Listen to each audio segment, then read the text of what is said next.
If you asked Claire Martinez what her job was, she wouldn't say front desk clerk. She'd say standard keeper, the gatekeeper of perfection at the Magnolia Resort, the most luxurious retreat in Charleston.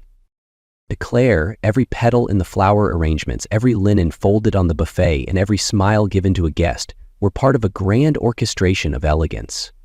There was no room for mess, no odors, no unexpected characters. So when the automatic glass doors slid open and a man walked in, looking like he'd just tumbled out of a hiking documentary, disheveled hair, a thick beard, a ragged backpack that had clearly survived a war, and mud-splattered boots, Claire straightened instantly.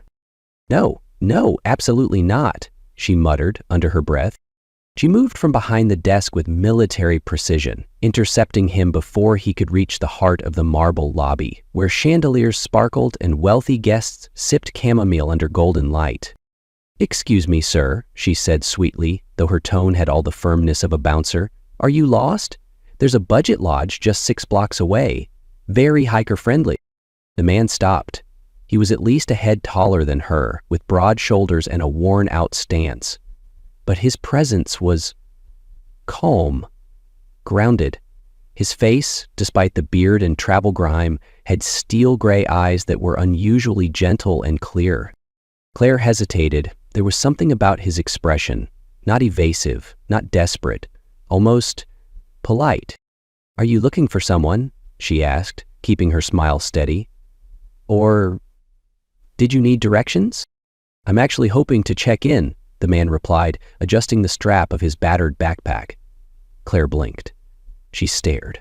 Surely he didn't just say what she thought he said. "You want to stay here?" "If there's a room available," he said, not missing a beat. Claire glanced toward the tea lounge. Sure enough, Mrs. Calhoun, one of their most difficult VIPs, was already watching them, her nose wrinkled in disapproval. Claire tightened her grip on her notepad. "Sir," she said under her breath, "I'm afraid this establishment has certain dress expectations for guests. If you'd like, I can call you a cab or—" "I can afford the room," the man said calmly. "I'm not joking." There was something in the way he spoke, unapologetic, steady. Claire couldn't decide if he was a stubborn vagabond or just different. She sighed, conflicted. Part of her screamed, "This is not protocol." But another part, the quiet, decent part, saw the weariness in his posture. Without another word, she reached into her purse, pulled out her last $5 bill, meant for her own lunch, and handed it to him. "Here," she said gently, "for a sandwich." The man stared at it, unmoving for a moment. Ethan Cole, 34, looked at the crumpled bill. A Billionaire, one of the most powerful hotel moguls in the country, the majority stakeholder of the Magnolia Resort, the very building Claire Martinez worked in. He had signed deals worth hundreds of millions, and yet here he stood, humbled not by a boardroom, but by the smallest act of kindness from a woman who thought he was homeless. "Thank you," Ethan whispered. "Really, thank you." Claire had officially entered uncharted territory. The man standing before her, muddy, ragged, and radiating lost hiker energy, had just declined her offer to call him a cab and instead asked to book a room. Not ask to use the bathroom, not beg for shelter. He wanted a room at one of the most exclusive resorts on the southeastern coast. Her brain scrambled for logic. Maybe he won the lottery. Maybe he's delusional. Maybe this is a prank. Still, her professionalism remained. "All right," she said carefully. "If you're serious, I'll help you check in." They walked side by side toward the front desk. Claire moved stiffly, and the man, still silent, trailed her with the quiet steps of someone used to moving without drawing attention. His scent followed him, a mix of earth, old sweat, and open trail. It clashed violently with the room's air of Dior cologne and jasmine-scented diffusers. As they approached the desk, Claire gave a discreet nod to Tony, the security guard stationed nearby. Tony responded with a subtle shift, hand close to his earpiece, ready for anything. "Full name?" Claire asked, fingers poised over the keyboard. "Ethan Cole." She typed without looking up. "I'll need a form of ID and a credit card." Ethan set down a battered driver's license and a matte black credit card, dusty from travel. Claire raised an eyebrow. She picked up the card and held it under the light. There were no red flags, but plenty of reasons to pause. It wasn't just any card. It was the elite black card, the kind issued to the top 1% of the 1%. She cleared her throat and swiped it. "Approved." She stared at the screen, then at the card, then back at Ethan. "I still need to verify," she muttered, her tone tightening. "What type of room were you hoping for?" Ethan smiled as if this were his favorite part. "The best one you've got." Claire opened the reservation system. He'll pick the $500 0-cent standard, she thought. "The presidential suite," Ethan said flatly. Claire stopped typing. The air around her seemed to freeze. "The presidential suite is currently $2,800 0 cents per night," she replied, her voice almost whispering. "And we'll need to run prepayment." "Of course." Ethan handed the card again. Claire swiped. "Approved." Again. She looked at the screen, then at Ethan. Something inside her twisted. This wasn't normal. "You're sure this card isn't stolen?" she asked quietly. "We've had situations, people who look like they're in need, but..." "You think I stole it?" Ethan said calmly, raising one eyebrow. "No, I mean..." Claire blushed. "It's just, we've had guests before who didn't seem like the type." "I get it," he said, not offended. "I don't blame you." Claire still wasn't convinced. She picked up the desk phone and called the issuing bank. As she whispered numbers into the receiver, she kept glancing at Ethan like he might vanish. "Yes, I'll hold." What she heard made her sit up straight. VIP client. Credit limit? Practically unlimited. She hung up slowly. "The card's valid," she mumbled. "Great," Ethan said cheerfully. "Still need to sign, right?" She handed him 3 forms. He signed all of them with matching signatures. Flawless, confident strokes. Claire watched in silence. Who was this man, dressed like he lived in a tent, paying like he owned the hotel? Little did she know, he did. Claire Martinez couldn't sleep that night. She sat curled in her armchair, notebook open, a cold cup of coffee beside her. Her thoughts spun like gears that refused to slow down. Who was Ethan Cole, really? He was too composed to be a vagrant, too reserved to be a lottery winner, and too genuine to be a con artist. But one thing was clear. He had absolutely no idea how to carry himself in a luxury environment. He didn't know how to stand in line, didn't sit straight, didn't recognize when people were silently judging him. Claire didn't know why she cared so much. Maybe it was the way he looked around the lobby like he didn't belong. Maybe it was the fact that she too had once felt like she didn't belong, serving caviar she couldn't pronounce, in heels she couldn't afford. So at 2 a.m., Claire opened her notebook and began to write in bold red letters. Survival Guide, How to Be Rich Without Looking Like a Disaster. She scribbled like a woman possessed. No flip-flops in public hotel areas. Don't ask if water's free. Don't steal tea bags or sugar packets. Don't smuggle fruit from the breakfast buffet. Do not eat pizza with your hands, unless in Naples street markets. Never ask how much every item on the menu costs. Hevel brag. That's the cheapest thing you can wear. She sat back and smiled. This wasn't just a list. It was her mission, to save one soul from being devoured by a world that didn't teach him how to blend in. The next morning, Ethan walked into the lobby wearing a clean shirt but the same muddy boots, as if silently protesting everything he was being asked to become. Claire was ready. "Mr. Cole," she greeted him, handing over a packet of neatly clipped papers. "I've prepared something for you." Ethan took it, curious. A beginner's guide to not looking broke while accidentally being rich. He laughed, a deep, genuine laugh that echoed across the polished floors. Claire didn't join. And completely serious. "Are you always this serious?" "Only when someone's about to eat pizza with their hands at a 5-star restaurant." "Wait, there's pizza?" "It's not the point. The point is, you're going to eat it correctly." Claire sat at a corner table. where the soft lighting danced over polished wood and shadows curled like secrets around her fingers. Claire looked like she belonged in a European film. Ethan tried not to tuck the linen napkin into his collar. "Sit up straight," Claire whispered. "Like this?" he asked, stiffening like a tin soldier. Not robotic, confident, relaxed. The pizza arrived, thin crust, golden edges, oregano and cheese melting in harmony. Claire folded her arms, assessing. Ethan picked up the fork and knife. He cut. Slowly, carefully. He brought a bite to his mouth, chewed with thought, then gently dabbed his lips with the napkin. Claire nodded. Impressive. Ethan set the utensils down. He wasn't smiling now. "Has anyone ever taught you this before?" Claire asked softly. He shook his head. "No one ever thought I needed teaching. Because you were good at everything?" "No, because they assumed I knew, or didn't care if I didn't." He paused. "You're the first person who's ever talked to me about how I eat pizza. Not to mock me, not to shame me, but because you care." Claire said nothing. "And that's strange," Ethan continued, "but it makes me feel seen." For the first time in years, he wasn't being admired for wealth, flattered for power, or used for access. For the first time, someone noticed him, just a man, trying not to embarrass himself at lunch.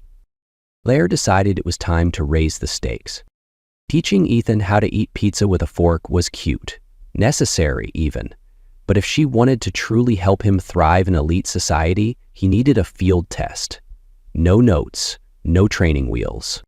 So she picked the highest level possible. Dinner at Le Reverie, Charleston's only 3-star Michelin restaurant. Every gesture in that place was deliberate, from the way you folded your napkin to the decibel of your thank you. "Are you ready?" Claire asked, standing with Ethan at the grand glass doors. Ethan wore a charcoal gray suit, tailored and elegant, picked by Claire herself. He looked like a CEO, crisp from collar to cuff. "Are you sure we won't get kicked out?" Ethan adjusted his tie nervously. "Not if you do exactly what I taught you." Claire smiled with quiet pride. Ethan exhaled. "Then, I'm ready to fail." With dignity. The restaurant manager greeted them at the entrance. "Mr. Martinez, a pleasure to have you back." "Thank you. Table 7 if available." "Of course." Ethan kept silent but chuckled inside. He knew this place well.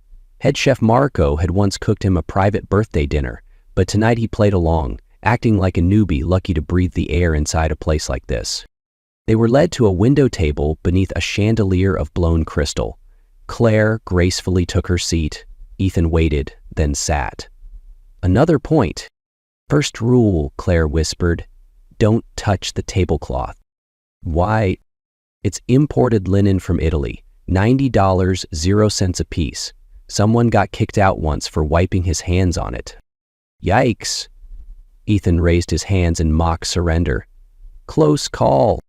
A waiter brought the menus. Claire gestured for Ethan to go first.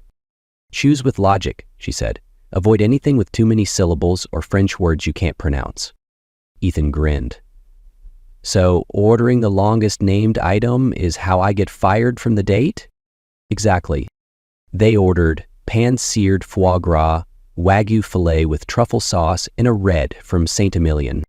When the first course arrived, Ethan stared at the 5 utensils in front of him like a man solving a puzzle. "Let the challenge begin," he muttered. "Outside fork, left. Small knife, right. That's for the foie," Claire whispered, eyes locked on his hands. Ethan followed, a little slow but accurate. Claire nodded, pleased. Everything was going smoothly, until it wasn't. Until it wasn't. A waiter poured wine. Ethan turned slightly to ask Claire something. His elbow clipped the base of the glass. Splash red wine spilled across his suit jacket like a spreading bruise. Claire jumped up. "Oh no!" The suit, immaculate, tailored, expensive, was now soaked in deep crimson across the shoulder. "Give it to me," she said instinctively, tugging the jacket off and blotting with her napkin. Ethan froze. For a second, he just watched her. "I'm so sorry," she muttered. "I should have warned you. This was the nicest piece we found. I budgeted 2 hours. If the stain sets, it's ruined." "It's okay," Ethan said gently. She didn't hear him. "Seriously, I'll try seltzer water, or maybe lemon. Claire." His hand caught hers, firm but warm. "I don't care." Claire looked at him, stunned. "It's your money," she said, silently. "That's why I care." But what came out was silence.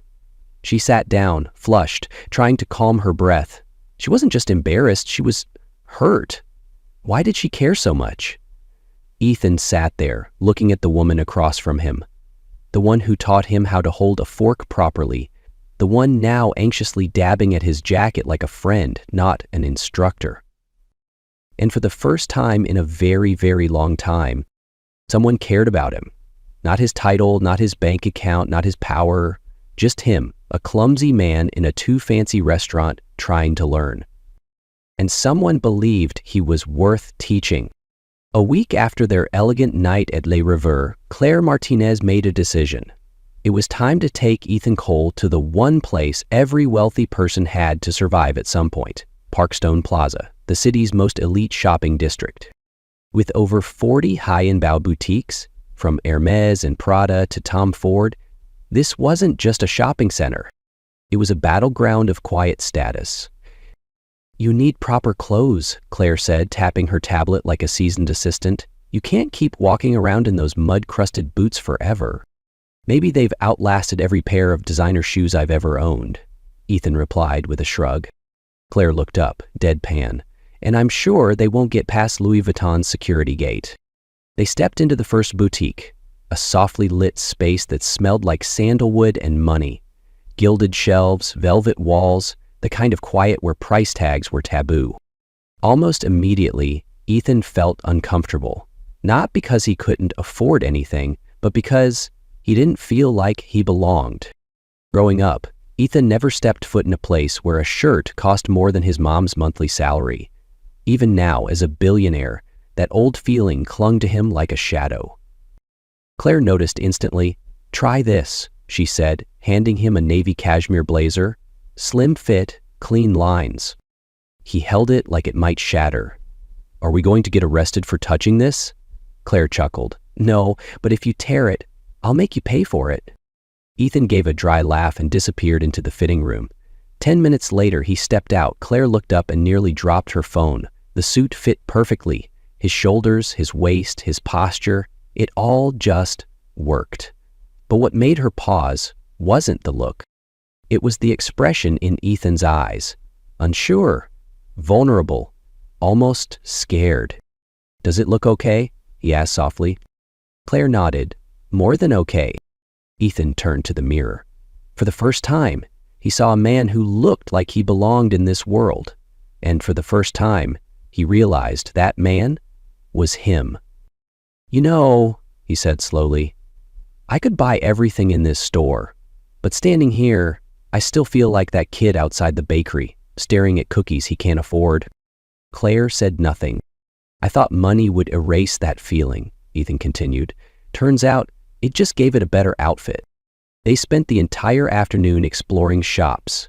Claire showed him how to tell real value from hype, taught him about fabrics, fit, and when marketing was just smoke and mirrors. He tried on a $1,800 0-cent sweater and muttered, "Looks like something my mom knitted." Claire burst out laughing, and Ethan realized, for the first time, shopping wasn't about spending money. It was about discovering who he was with someone he trusted. At the end of the day, Claire said, "Pick one outfit, the one that feels like you." Ethan looked around. Maybe for the first time ever, he didn't feel like a fraud here. He chose the first suit, the navy one, not because of the price, but because it was the first thing he stepped out in and asked, "Do I belong?" Claire nodded as he tried it on again. "Now that's you." Ethan looked at her. "Longer than usual." "Thank you. Not just for helping me shop, but for helping me see I'm not pretending anymore." Claire didn't say anything, but her heart swelled. Not for the suit, not for the price tag, but because she had helped a man find something he thought he'd lost, the feeling that he was enough. The morning began like any other. Claire Martinez woke up at 6:15 a.m., brewed a strong cup of black coffee, tied her hair into a neat bun, and wrapped herself in a light trench coat before stepping into the warm Charleston sun. She stopped by her usual cafe on the corner, her daily 15-minute sanctuary before the hotel buzz kicked in. She ordered her low-foam latte, picked up a copy of the Charleston Times, and sat in her usual seat by the window. She wasn't much of a newspaper reader. Usually she skimmed headlines and flipped through half-heartedly. But today, her eyes froze on one name printed across the front page in bold. The invisibility banner revealed, quote, "The true owner of the Magnolia Resort is Ethan Cole." Her heart stopped. She read the article fast, each word hitting like a blow to the chest. Ethan Cole, age 34, is the primary investor behind more than a dozen luxury hotel developments, including the renowned Magnolia Resort brand across 6 states. In a social immersion experiment, Mr. Cole has been living undercover for over 3 weeks at the Charleston location, experiencing daily life through the lens of an ordinary guest. Hotel staff say they had no idea of his true identity. He was described as modest, quiet, and oddly clueless about high society. Claire stared at the words. Her hands trembled slightly as she gripped the paper. Images flashed in her mind like a cruel highlight reel. Ethan fumbling with silverware, asking her how to hold a wine glass, nervously asking, "Do I look okay in this suit?" She had believed it all. Was it all pretend? Claire stormed into the hotel lobby, her heels clicking like gunshots on marble. She spotted Ethan across the room, calm, composed, casually speaking to the maintenance team, that familiar soft smile still on his lips. But to Claire, everything about him had changed. She walked straight to the front desk, pulled the newspaper from her bag, and slapped it down like evidence in a courtroom. "Did you know?" she asked, voice low and razor sharp. Ethan turned, eyebrows raised. His eyes flicked to the headline. He didn't deny it. "You're the owner," Claire said, her voice rising. "The investor. The one who signs our paychecks. You've been standing here this whole time, pretending." Ethan nodded slowly. "I wasn't planning to hide it forever. I just didn't know when to tell you." Claire let out a dry laugh, bitter and broken. "When? After I taught you how to butter bread? After I made a checklist so you wouldn't embarrass yourself at dinner?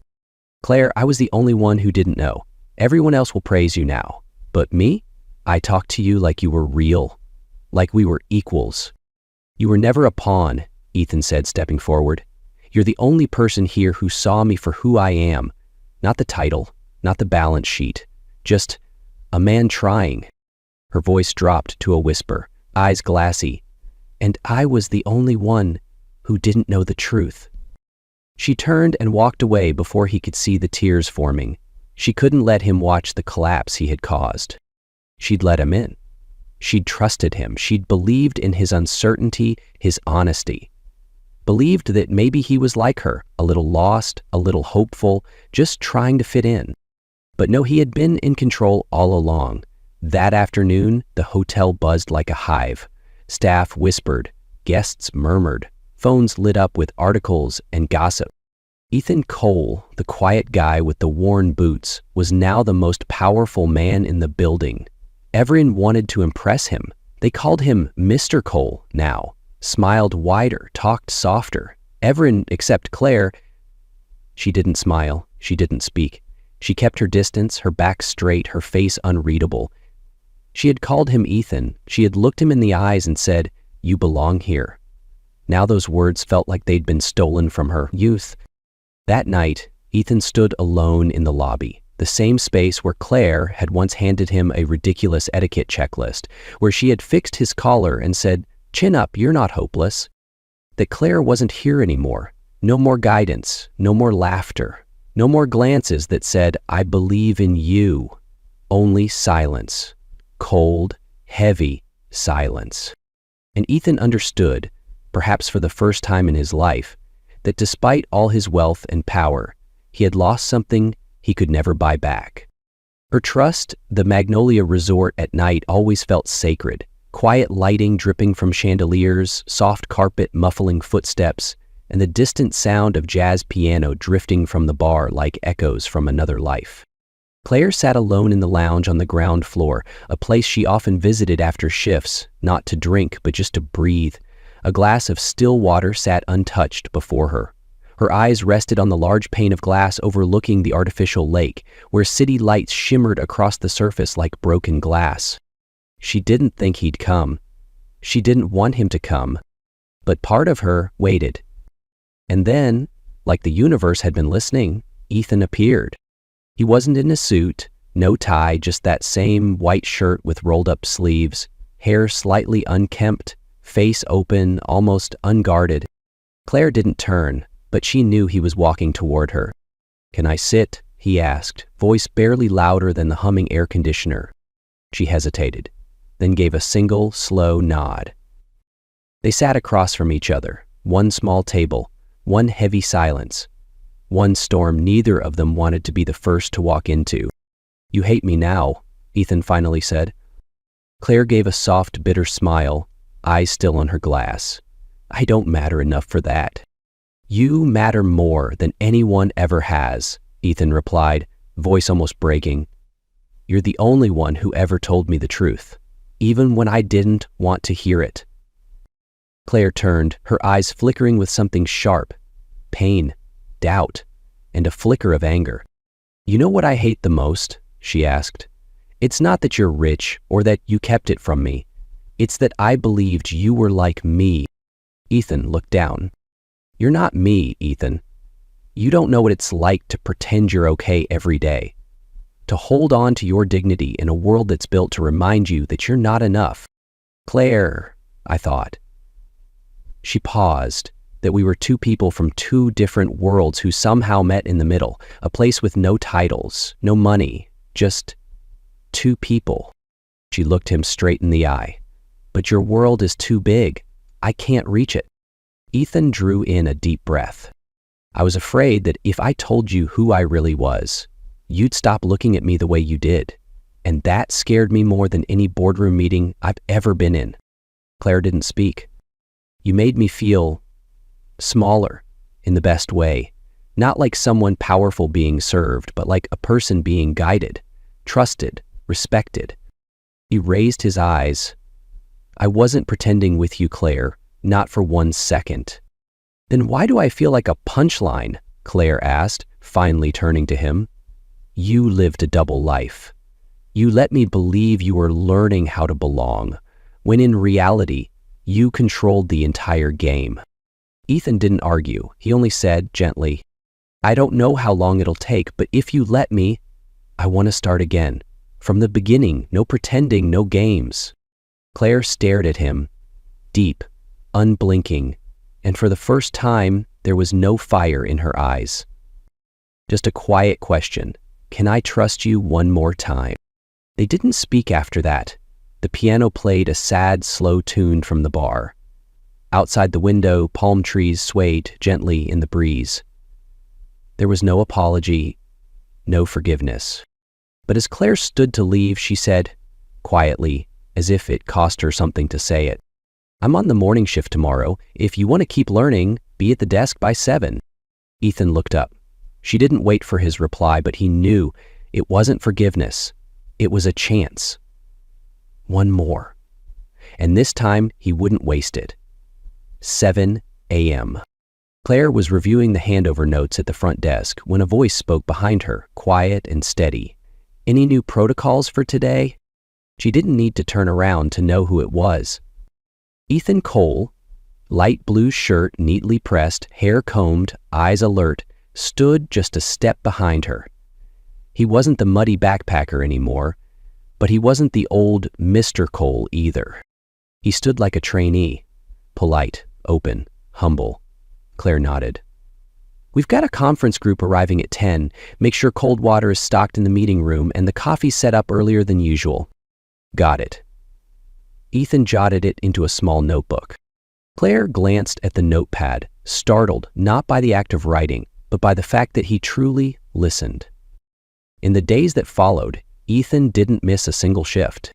He shadowed the housekeeping team, learning to tuck sheets so tight they looked like glass. He brewed coffee in the kitchen, burned his hand on day one but didn't complain. He helped elderly guests with luggage, greeted everyone like he'd always been part of the staff. No one called him Mr. Cole anymore. They called him Ethan, not because he asked them to, but because he earned it. Claire watched from a distance.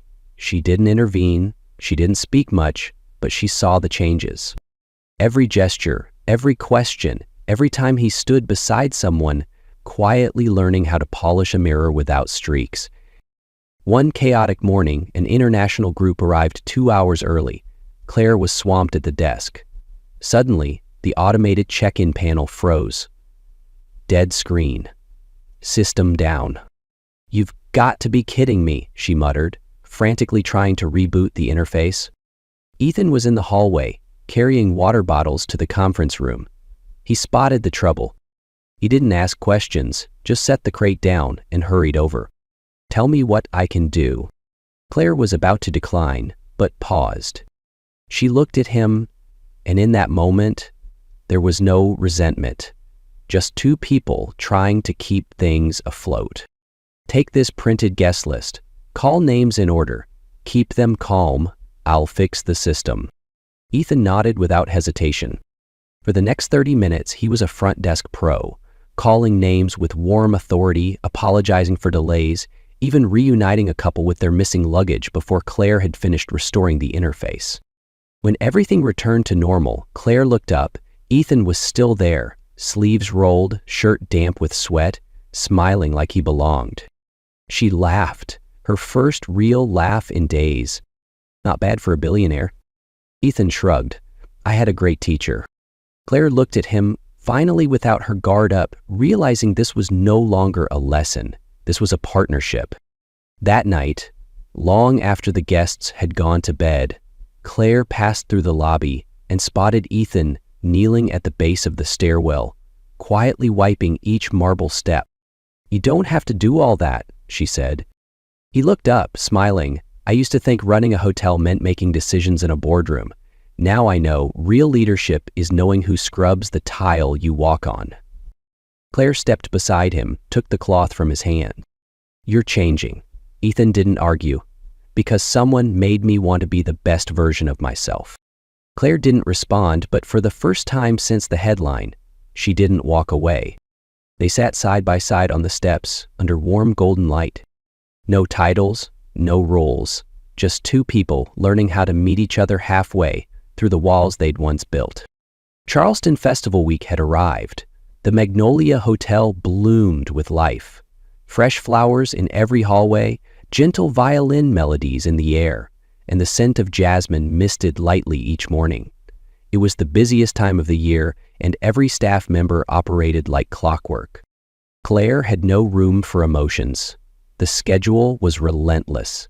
Guests came and went in waves, but even in the chaos, her eyes still drifted again and again to one corner of the room, where Ethan stood, teaching a new staff member how to fold napkins into swans. Calm, focused, present. He wasn't the rich man playing poor anymore. He wasn't a boss in disguise.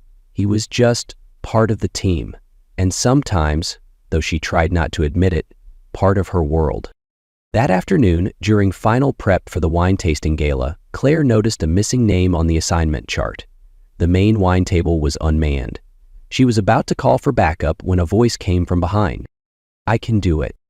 Ethan, wearing a crisp black shirt, bow tie perfectly in place, standing there like he'd waited for this moment. "What do you know about wine?" Claire asked, half skeptical, half amused.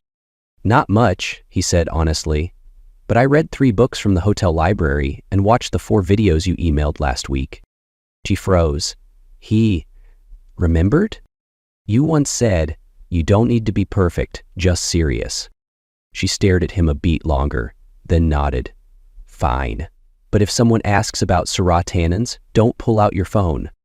Ethan smiled. Not cocky, not defensive, just honest. That night, he did everything right. He poured with grace, just the right tilt of the wrist.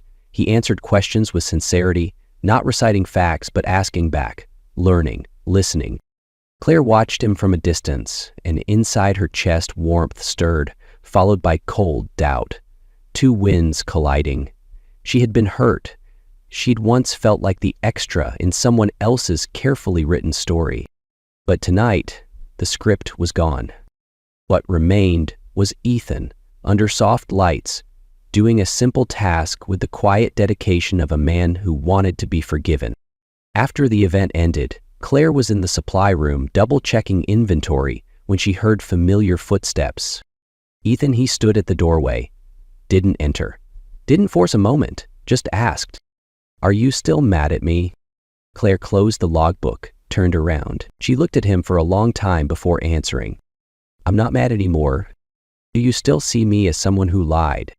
She hesitated, then said, "I see someone who made a mistake, but stayed and tried to fix it."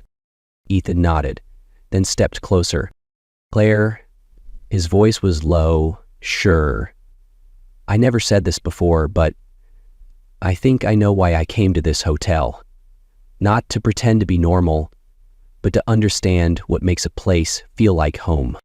His eyes found hers, clear, unflinching. "And I realize it's not the presidential suite. It's any place where you're the one standing at the front." Claire felt her heart skip. She wanted to look away, but she didn't. He wasn't the billionaire. He wasn't the student. He was Ethan. And for the first time, there was no distance between them. He stepped a little closer, eyes still locked. "So will you be at the desk tomorrow at 7? She asked, softly. Ethan smiled. "As long as you are." Claire nodded, an exhale, a quiet surrender. After a long, careful walk, not a love confession, not a reset, a door opening, just enough.